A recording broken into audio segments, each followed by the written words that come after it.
बहुत समय पहले त्रेता युग में जब अधर्म अपने चरम पर था और रावण जैसे असुर पूरे जगत में आतंक फैला रहे थे, तब प्रभु श्री राम के संग जिनका सबसे बड़ा सहायक रूप सामने आया, वे थे महाबली हनुमान। हनुमान जी कोई साधारण वानर नहीं थे। वे शक्ति, भक्ति और ज्ञान के अथाह सागर हैं। उनकी महाशक्ति का आकलन करना मनुष्य की बुद्धि से परे है। कहते हैं बचपन से ही उनके पराक्रम की झलक देखने को मिली। जब वे बालक थे, उन्होंने आकाश में चमकते सूर्य को लाल फल समझ लिया और उसे खाने के लिए एक ही छलांग में आकाश की ओर उड़ पड़े। उनकी इस विराट छलांग से देवराज इंद्र भी भयभीत हो उठे और उन्हें रोकने के लिए अपना वज्र चलाया। ये घटना सिद्ध करती है कि हनुमान जी में बचपन से ही असंभव को संभव करने की शक्ति मौजूद थी।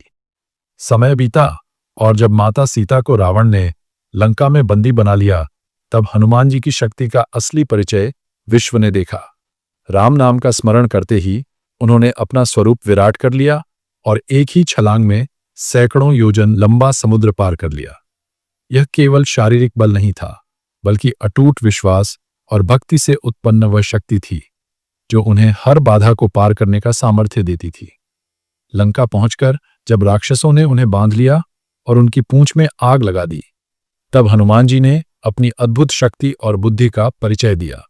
उन्होंने अग्नि को शस्त्र बना पूरी लंका को जला डाला, पर माता सीता को सुरक्षित रखा।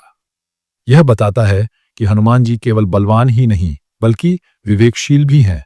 और फिर रामायण का वह अविस्मरणीय प्रसंग आया, जब युद्ध भूमि में लक्ष्मण मूर्छित होकर गिर पड़े और उनके प्राण बचाने के लिए संजीवनी बूटी की आवश्यकता पड़ी। तब हनुमान जी ने बिना एक क्षण गंवाए पूरा पर्वत ही उखाड़ लिया और आकाश मार्ग से उड़ते हुए लाए।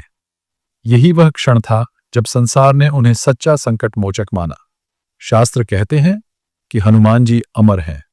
वे आज भी जीवित हैं और अपने भक्तों की रक्षा करते हैं।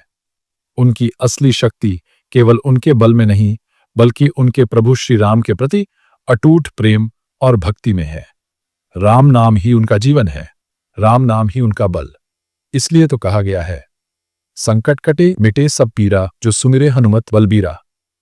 हनुमान जी केवल देवता नहीं, वे जीवंत शक्ति हैं, भक्ति का आधार हैं और साहस का प्रतीक हैं। उनकी कथा हमें यह सिखाती है कि जब भक्ति अटूट हो और विश्वास दृढ़ हो, तो संसार की कोई भी शक्ति हमें रोक नहीं सकती। तो बोलो जय श्री राम।